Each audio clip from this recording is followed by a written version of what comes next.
এবং এটা তো নিউজও হয়েছে যে সরকারি চাকরিতে কোটা সংস্কার চেয়েছিল, এখন নিজেরাই হয়ে গেছে সরকার। তো আমরা আমাদের যে আন্দোলন, সেই আন্দোলনের কিছু প্রিন্সিপাল ছিল, যে আমরা বলেছিলাম যে একটা মেধাভিত্তিক বাংলাদেশ আসলে আমরা গঠন করতে চাই। তাই আমরা মনে করেছিলাম যে সরকারি চাকরিতে মেধাটা প্রায়োরিটি থাকা উচিত।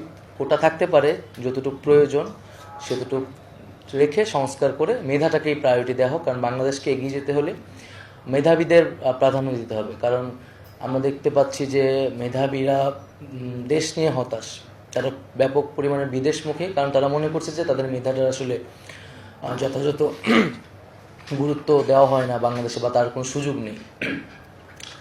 দ্বিতীয়ত, আমরা এই যে একটা অভ্যুত্থান আসলে হয়ে গেল একটা কোটা সংস্কার আন্দোলন থেকে, এটা একটা রাষ্ট্রীয় একটা ন্যাশনাল মুভমেন্টে পরিণত হইল, এর এর একটা অ্যাসপাইরেশন আছে, একটা আকাঙ্ক্ষা আছে যে এত এত মানুষ আসলে নেমেছে, শহীদ হয়েছে, রক্ত দিয়েছে। বাংলাদেশের ইতিহাসে 1971 সাল একটা যেমন বড় ঘটনা, আমরা একটা নতুন রাষ্ট্র, স্বাধীন সার্বভৌম রাষ্ট্র পেয়েছি, এরকম 2024-এর এই জুলাই অভ্যুত্থান আরেকটি বড় ঘটনা হিসেবে ইতিহাসে আসলে থাকবে। কিন্তু এই ইতিহাসের এই ঘটনাটিকে আমরা যথাযথ মূল্যায়ন করতে পারবো না যদি তার যেই পরবর্তী এই সময়টা যদি আমরা কাজে লাগাতে না পারি। আমরা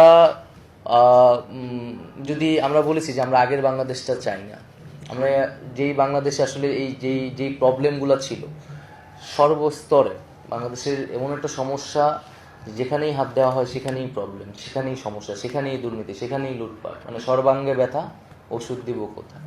তো এটা রাষ্ট্র কাঠামোর আমূল পরিবর্তন ছাড়া, সংস্কার ছাড়া আসলে বাংলাদেশ এগিয়ে যেতে পারবে না। আমরা চাই না যে শুধু ব্যক্তির পরিবর্তন না, কয়েকজন ব্যক্তির পরিবর্তন করে সমস্যাটা মিটবে না যদি আমরা কাঠামোগত পরিবর্তন না করতে পারি।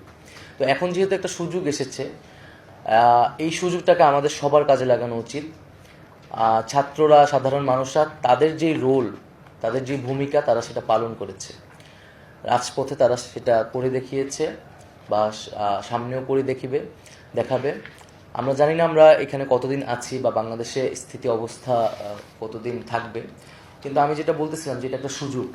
তো সাধারণ মানুষ, ছাত্ররা তাদের জায়গা থেকে করেছে, এখন আপনারা যারা ব্যুরোক্রেট, আপনারা যারা অভিজ্ঞ, আপনাদের সামনে এখন এই সুযোগটা আসছে। আপনারা এখন এই সুযোগটাকে কতটা কাজে লাগাবেন দেশের স্বার্থে, জনগণের স্বার্থে। কারণ বাংলাদেশের যে দ্বিদলীয় চক্র, যে দল আসে এবং সেই দল একটা ব্যুরোক্রেসি বা প্রশাসন থেকে সব কিছুকে একটা দলীয়করণ করে, অন্তত এই সময়টা সেটা সুযোগ হওয়ার সম্ভাবনা খুবই কম। কারণ আমরা আসলে তো কোনো দল নই এখন, এবং আমরা একটা কমিটমেন্টের ভিতর দিয়ে, একটা অভ্যুত্থানের ভিতর দিয়ে আসলে এসেছি। তো এই সুযোগটা এখন সবার সামনে এসেছে যে আপনি রাষ্ট্রের জন্য, জনগণের জন্য যদি আপনাদের সত্যিকার অর্থে কিছু করার অ্যাসপাইরেশন থাকে, সেটা আপনারা করতে পারবেন। আমার কাজ হচ্ছে সেটাকে অ্যাপ্রুভ করে দেওয়া।